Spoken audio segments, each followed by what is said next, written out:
नमस्कार, जोहार। मैं अनिल गौतम। आज बिहार में आप अक्सर एक न्यूज आ रही है। हमको लगता है कि प्रत्येक 1 से 2 दिन के बाद में एक न्यूज आ रही है कि बिहार में पुल धड़ाधड़ गिर रहा है, पुल धड़ाधड़ गिर रहा है, पुल धड़ाधड़ गिर रहा है। ये पुल गिरने की जो पद्धति है, ये बिहार में कामयाब कैसे होती जा रही है। अब ये सोचेंगे कि पद्धति क्या है, सिस्टम क्या है। ये सिस्टम भ्रष्टाचार का है। एनडीए कह रही है कि ये सभी के सभी पुल आरजेडी सरकार में बनी है। आरजेडी ये कह रही है कि एनडीए सरकार में जो पुल बन रही है वो बनते बनते ही गिर रही है। और अभी एनडीए की सरकार है बिहार में और धड़ाधड़ धड़ाधड़ धड़ाधड़ धड़ाधड़ पुल गिरते जा रही है। लगातार 12 से 14 पुल गिर चुकी है इस 15 से 20 दिनों के बीच में। अभी बरसात शुरू हुई है और बरसात शुरू होते ही ये पुल का गिरना कहीं ना कहीं भ्रष्टाचार का पुल खुलता हुआ नजर आ रहा है। जमीन के नीचे जो बारिश जो जा रही है, वो बारिश जो भ्रष्टाचार के रूप में जो समाहित हुआ है, वो धीरे धीरे गल रही है और पुल गिर रहा है। इस भ्रष्टाचार के पीछे कौन था? मैं कहना चाहूंगा कि 100% आप इस बात को मान के चलिए कि भ्रष्टाचार में अगर प्रशासन जिम्मेदार होता है, उसका सिस्टम जिम्मेदार होता है, जेई एई एग्जीक्यूटिव बड़े बड़े इंजीनियर्स जो उसमें लोग लगते हैं वो जिम्मेदार होता है, आर्किटेक्चर जिम्मेदार होता है, तो उसके साथ उस क्षेत्र के मंत्री और मुख्यमंत्री भी उतना ही भागीदार है। आप जेई को सस्पेंड कर सकते हैं, एई को कर सकते हैं, एग्जीक्यूटिव को कर सकते हैं, लेकिन उस समय के मंत्री, उस विभाग के मंत्री को आप क्या दंड देंगे? क्या आपके पास इसका कोई जवाब है? जनता का पैसा आप लोग जिस प्रकार से सरकार में बैठ के लूट रहे हैं, भ्रष्टाचार को चरम सीमा पे पहुंचा दिया।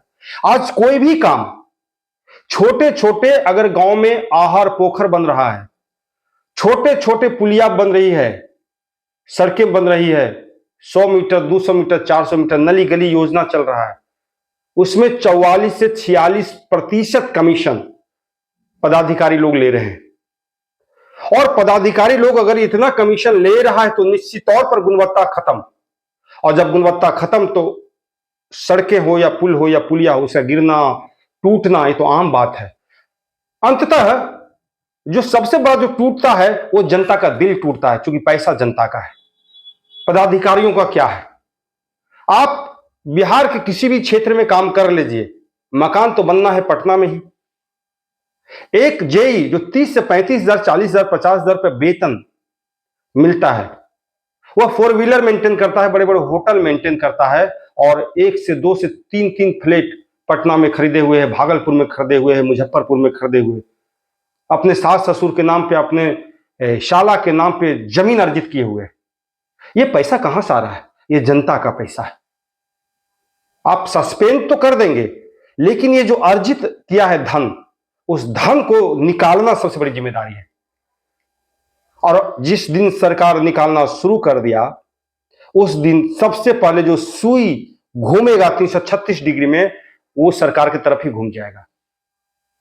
क्या कोई मंत्री के यहां ईडी सीबीआई छापा मारेगा?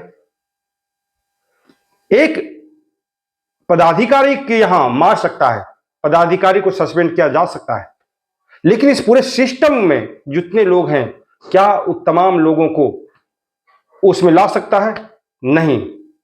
तो जनता, आप जागरूक होइए। महान जनता पार्टी निवेदन करती है कि जनता जागरूक होइए और इन तमाम प्रशासन के विरुद्ध, नेताओं के विरुद्ध आवाज बन के इस सरकार को बदलिए, नहीं तो ये तो धरातल का जो जमीन है वो खिसका देगा।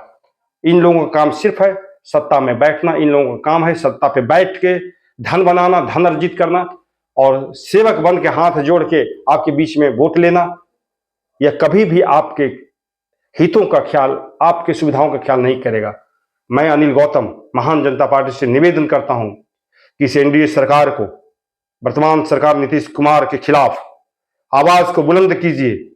अभी जितने भी पूरे बिहार में सड़कें बन रही है, वो सिर्फ कालिख बिछ रहा है, उसमें गुणवत्तापूर्ण मटेरियल नहीं है।